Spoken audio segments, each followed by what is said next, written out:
हमारा भैया संदेश ओ ना भेजिले से जियवा तरो भाया वन लागे घर ही में से जिया डासा के राखी हो फूलावा चीता राके राखी हो ए भाभी अधेराती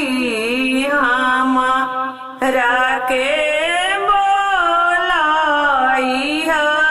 से जियावा तरसवन लगी है ए भाभी अधेराती हमारा के बोलाई से जियावा तरसवन लगी है जाही मोहे आम फला खाइलाई मिलिया कैसे खाई भी हो ए देवर जी जाही मुहे बाबू कही बोला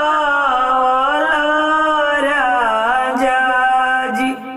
कैसे कहबी से जिया कई